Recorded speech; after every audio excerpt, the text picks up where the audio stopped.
आज की बड़ी अपडेट्स पर ध्यान दें तो अमेरिका भारत के विपक्षी दलों के साथ संपर्क बढ़ाने में लगा है। तो वहीं आज़ादी के इतने साल बीत जाने के बाद जो हथियार भारत नहीं बना पाया था, आज उसने वो भी दुनिया के सामने रख दिया है। साथ ही भारत ने क्रिटिकल टेक्नोलॉजी की रिसर्च में ब्रिटेन तक को पीछे छोड़ दिया है। वहीं तुर्की अब अपने पार्लियामेंट में भारत को घसीट लाया है। तो क्या भारत को तुर्की की ब्रिक्स में एंट्री पर वीटो कर देना चाहिए?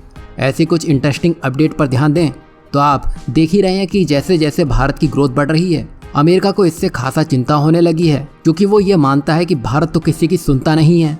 अगर उसको रोकना है तो भारत में जाकर एक्शन लेने की जरूरत है। यही वजह है कि इलेक्शन अभी यूएस में होने हैं, पर मीटिंग भारत में की जा रही है, वो भी भारत के विपक्षी पार्टियों के नेताओं के साथ।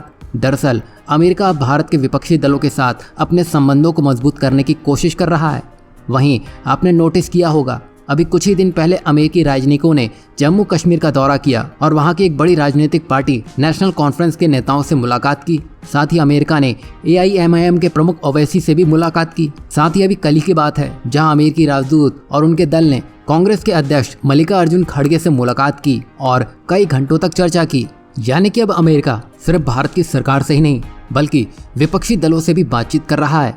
इससे यह संकेत मिलता है कि अमेरिका भारत में सभी राजनीतिक दलों के विचारों को सुनना चाहता है और ये भारत सरकार के लिए बड़ा टर्निंग पॉइंट हो सकता है। साथ ही ये एक तरह से विपक्षी दलों को मजबूत भी कर सकता है, तो दूसरी तरफ सरकार पर दबाव बढ़ा सकता है, क्योंकि जिस तरह बांग्लादेश में अस्थिरता को लेकर कहीं ना कहीं अमेरिका के इन्वॉल्वमेंट से इनकार नहीं किया जा सकता है, जिसकी वजह से बांग्लादेश में कई तरह की घटनाएं हो रही हैं। वहीं कुछ लोगों को ये भी अंदेशा हो रहा है कि भारत में भी ऐसा कुछ हो सकता है और अमेरिका भी ये जानता है कि भारत की मोदी सरकार कठोर फैसले लेने के लिए जानी जाती है। ऐसे में अगर अमेरिका ने जो सोचा वो नहीं हुआ तो भारत में भी वो अस्थिरता लाने से पीछे नहीं हटेगा, क्योंकि जियोपॉलिटिक्स में आप सभी जानते हैं ना कोई दोस्त होता है ना ही दुश्मन। फायदा जहां मिलेगा वो देश वहीं बैठकर चाय पीते दिखाई देंगे। वैसे आपको क्या लगता है, अमेरिका को लेकर भारत को किस तरह की रणनीति बनानी चाहिए ताकि भारत जरूरत पड़ने पर उसको भी कस सके? वहीं नेक्स्ट अपडेट की बात करें तो ये भारत के ऐसी डेवलपमेंट को लेकर है जो देश की निर्भरता को अमेरिका, रूस, जर्मनी और फ्रांस से कम करने में बड़ी मदद करने वाला है।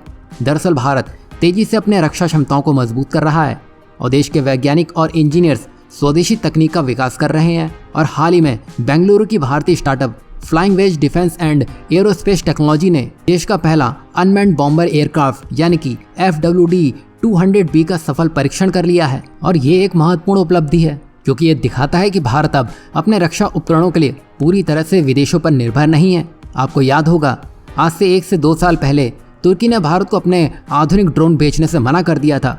तब उसने ये कहा था कि वो अपने ड्रोन सिर्फ सहयोगी देशों जिनसे वो ज्यादा क्लोज है, जैसे कि पाकिस्तान, अजरबैजान, यूक्रेन, इनको एक्सपोर्ट करेगा। वैसे भी भारत को तुर्की के इन ड्रोनों में कोई दिलचस्पी नहीं है और भारत इस इंतजार में भी नहीं है कि अमेरिका देगा, फ्रांस देगा। भारत अपना ड्रोन खुद बनाने में लगा है और ये सिर्फ ड्रोन नहीं बल्कि एक ऐसा हथियार है जो दूर से दुश्मनों की गतिविधियों पर नजर रख सकता है और अगर जरूरत पड़ी तो हमला भी कर सकता है। आपको याद होगा, अमेरिका से भारत को प्रीडेटर ड्रोन मिलने वाले हैं जिनकी अभी तक डिलीवरी नहीं हो पाई है।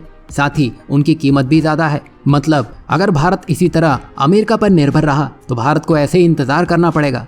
तभी भारत के ये ड्रोन अमेरिका की टक्कर के ना हो, लेकिन भारत की रक्षा क्षमता को जरूर मजबूत कर सकते हैं। खास बात तो ये देखिए, क्या आप जानते हैं कि दुनिया में बहुत कम देश ऐसे हैं जो अपने खुद के युद्धक ड्रोन बना सकते हैं? इसमें अमेरिका, इजराइल, चीन और तुर्की जैसे देश शामिल है। लेकिन अब भारत भी इस खास क्लब में शामिल हो गया है और ये एक बहुत बड़ी बात है। इसका मतलब है कि भारत अब अपने खुद के ड्रोन बना सकता है, जिसका इस्तेमाल भारत सीधे सीधे युद्ध में कर सकता है। मतलब तुर्की को यहाँ अपने ड्रोन जिसको बेचना है वो बेच ले, भारत स्वदेशी ड्रोन जल्दी उसके सामने खड़ा कर देगा। वैसे भारत के इस स्टार्टअप के बारे में आपका क्या कहना है, जरूर बताइएगा। वहीं नेक्स्ट अपडेट की बात करें तो ये भारत की क्रिटिकल टेक्नोलॉजी रिसर्च को लेकर है।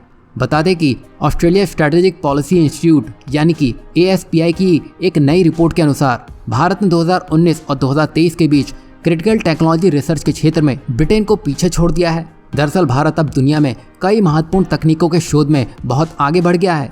पहले ब्रिटेन इस मामले में आगे था, लेकिन अब भारत ने उसे पीछे छोड़ दिया है, जहां भारत ने 7 अलग अलग तरह की तकनीकों में दुनिया में दूसरा स्थान हासिल किया है। और ये भारत के लिए बड़ी उपलब्धि है और ये ऐसी तकनीकें हैं जो हमारे जीवन को बेहतर बनाने में बहुत मदद करती हैं। जैसे कि कंप्यूटर, मोबाइल फोन, इंटरनेट, दवाइयाँ, ये सब शामिल है। बता दें कि अब भारत 64 से 45 क्रिटिकल टेक्नोलॉजी में शीर्ष 5 देशों में शामिल हो चुका है, जबकि ब्रिटेन केवल 36 में शामिल है। वहीं अगर बात की जाए 2003-2007 के दौरान तो भारत केवल 4 टेक्नोलॉजी में शीर्ष 5वें स्थान पर था, लेकिन अब भारत काफी आगे बढ़ चुका है। बता दें कि भारत के 2 सबसे मशहूर IIT यानी कि IIT बॉम्बे और IIT रुड़की दुनिया के टॉप 20 इंस्टीट्यूशन में शामिल हो गए हैं। यही नहीं, CSIR यानी कि council of scientific and industrial research के वैज्ञानिक बायोफ्यूल बनाने के नए नए तरीके खोज रहे हैं, जिसमें CIRS की हाई लेवल रिसर्च के लिए दुनिया में 5वां स्थान दिया गया है। बता दें कि इन इंस्टीट्यूशन में वैज्ञानिक और इंजीनियर मिलकर बहुत ज़रूरी और नई नई तकनीकों पर काम कर रहे हैं और इन रिसर्च से देश की अर्थव्यवस्था को भी मजबूत बनाने में मदद मिल रही है और हम दूसरे देशों के साथ तकनीकी मोर्चों पर कदम से कदम मिलाकर चल पा रहे हैं। यही नहीं, भारत अगले कुछ वर्षों में बायोफ्यूल के क्षेत्र में चीन को भी पीछे छोड़ने की तैयारी में है। भारत अब चीन और अमेरिका के बाद दुनिया में तीसरे स्थान पर है, जो एक महत्वपूर्ण उपलब्धि है। वहीं नेक्स्ट अपडेट की बात करें तो ये भारत और तुर्की से निकल के आ रही है, जहां एक बार फिर ये दोनों आमने सामने आ चुके हैं, जहां तुर्की ने अपने पार्लियामेंट में भारत का ही नाम ले लिया, जो ये बताता है कि तुर्की भारत को एक बड़ी चुनौती के रूप में देखता है, क्योंकि आजकल तुर्की और पाकिस्तान के बीच संबंध काफ़ी मजबूत होते जा रहे हैं। बता दें कि तुर्की कश्मीर मुद्दे पर पाकिस्तान का हर बार समर्थन करता आया है, जो कि भारत की आंतरिक मामलों में हस्तक्षेप है। वहीं तुर्की और पाकिस्तान दोनों ही देशों को लगता है कि वो एक दूसरे के साथ मिलकर अपनी अपनी शक्ति बढ़ा सकते हैं, पर ये दोनों ही देश भूल चुके हैं कि दोनों देशों की अर्थव्यवस्थाएं गड्ढे में जाती हुई दिखाई दे रही है। भारत को गिराने के चक्कर में ये खुद बिना चप्पल के हो चुके हैं। चलो, ये तो इनकी सोच है, उसका क्या ही करें। भारत अपनी रणनीति में बदलाव ला रहा है, जहां हाल ही में भारत ग्रीस और अर्मीनिया के साथ अपने संबंधों को मजबूत करता दिखाई दे रहा है। वहीं अगर तुर्की ओपन वर्ल्ड में भारत के लिए चुनौती बन रहा है, तो वो भारत के लिए ब्रिक्स में भी बड़ी दिक्कत बन सकता है। और नेक्स्ट अपडेट भी उसी से जुड़ी है। वैसे तुर्की अभी एक ऐसा देश है जो ऐसे फैसले लेने में लगा है जो उसके होने पर ही सवाल खड़े करने लगे हैं। आप देखिए, वो नेटो का भी सदस्य देश है और अब उसको कैसे ना कैसे करके ब्रिक्स में शामिल होना है, जिसके लिए वो रूस से भी बातचीत कर रहा है। अब देखिए, नेटो का जन्म ही रूस को रोकने के लिए किया गया था। अब तुर्की उसी के मेंबर बनने के लिए रूस की गोदी में जाकर बैठ चुका है। वैसे यही नहीं, तुर्की यूरोपीय संघ में भी शामिल होने के प्रयास करता रहा है।